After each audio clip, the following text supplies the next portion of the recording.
2011 ഫെബ്രുവരി 1 Kochi Shoranur passenger.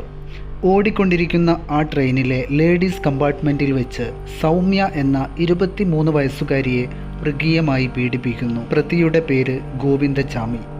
സൗമ്യയെ ഗുരുതരമായ പരിക്കുകളോടെ railway ട്രാക്കിൽ വെച്ചാണ് കണ്ടെത്തിയത്. 6 ദിവസത്തിനു ശേഷം അവർ മരണത്തിന് കീഴടങ്ങി.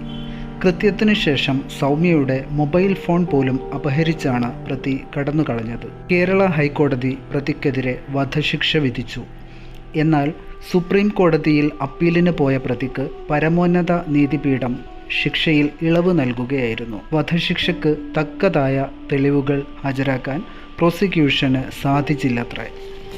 കുറ്റബോധത്തിൻ്റെ ഒരു ചെറുതരി പോലും ഗോവിന്ദച്ചാമിയിൽ ഉണ്ടായിരുന്നില്ല. 2011 പിടിയിലാകുമ്പോൾ ഉള്ളതിലും വളരെ വ്യത്യസ്തനായിരുന്നു സുപ്രീം കോടതി വിധി കേൾക്കാൻ കാത്തിരുന്ന ഗോവിന്ദച്ചാമി. കൃത്യമായ വ്യായാമവും കൃത്യമായ മെനു അനുസരിച്ചുള്ള ഭക്ഷണവും ഗോവിന്ദച്ചാമിയെ ആളാകെ മാറ്റിയിരുന്നു. കണ്ണൂർ സെൻട്രൽ ജയിലിലെ 10ാമത്തെ ബ്ലോക്കിൽ കൊടും കുറ്റവാളികളുടെ കൂടെയാണ് ഇന്ന് ഗോവിന്ദച്ചാമി. ജയിൽ ജോലികളാണ് പ്രതിക്ക് ചെയ്യേണ്ടത്. കേരളത്തിലെ മനുഷ്യത്വം മരിക്കാത്ത എല്ലാവരുടെയും ആവശ്യമായിരുന്നു ഗോവിന്ദച്ചാമിയുടെ തൂക്കുകയർ.